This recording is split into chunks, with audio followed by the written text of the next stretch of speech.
a metaphor within a spiritual war. African nations, for example, whom the West rape of all natural resources for merely pennies on the dollar. As they slave so they may eat at night, the West creates the modern world. Yet on whose behalf? As we are the people's army. As you must understand why such nations with incredibly vast resources seem to remain in a perpetual state of war, as the people are seemingly handed over to be ruled from one warlord to the next. Yet this is by design.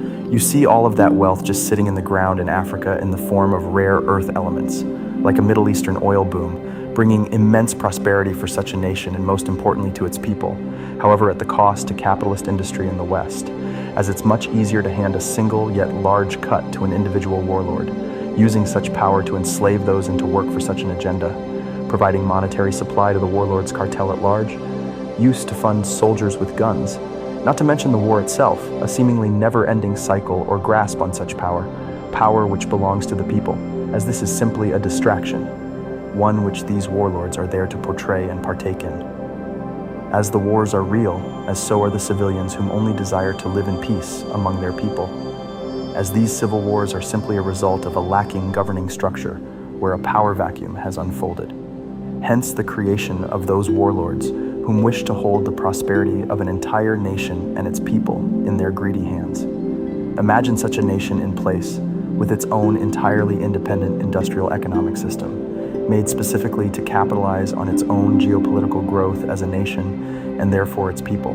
You see, the West, or perhaps the Western industrialist, want these nations in turmoil and civil war as a leader whom can unite the people, becoming a democracy.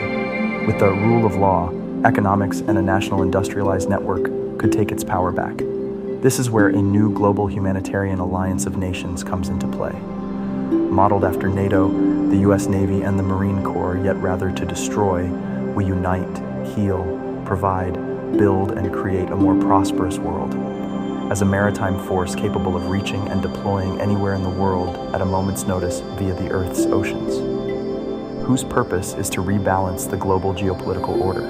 Yet this military-styled humanitarian alliance does not consist only of the top Western military powers of the world, as we see today, but rather consists of those nations too poor or too weak to compete toe-to-toe with such powerful nations, and whom therefore, geopolitically, get stopped on, as weaker nations must conform to those nations with more military or economic might, or reap its wrath, no longer, as this new Earth alliance supplies that of lesser nations with a voice on a global scale, protecting these developing or struggling nations militarily and therefore securing their natural right to their own economic prosperity and that of its people, safe from larger foreign industrial, economic, political, or military attack.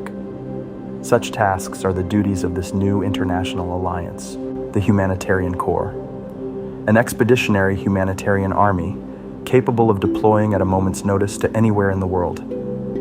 This allied branch holds 5 divisions: Diplomacy Corps, Engineering Corps, Medical Corps, Agricultural Corps, and the Disaster Relief Corps, providing relief, support, aid, and charity for peoples and nations of less fortune with military-like structure and precision, whether responding and providing aid for a natural disaster, facilitating medicine or healthcare in an international medical emergency or outbreak, or building infrastructure such as renewable energy facilities, industrialized farms, and water purification systems, or perhaps building libraries, schools, and hospitals while providing the education and professional know-how, an actionable deployable force by air, sea, and land.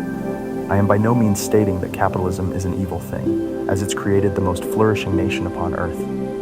Yet, we must remain vigilant to the individual tentacles which form the whole of the capitalist octopus, so to speak. We must ensure these tentacles are not overreaching, acting upon their own, or against self, as is, but rather as designed, not as a single tentacle, rather as a team of 8, as an individual octopus, united as a single living entity for the prosperity of self, or oneness. Meaning, or stating rather, we all understand in this great country that the independence to create one's own prosperity in the form of financial wealth is a divine right. However, when such an independent becomes so wealthy as to be blinded, one therefore lacks not only self-discipline, but moral discipline, as such individuals' desire for more may manifest in the wrongdoing of humanity as a whole.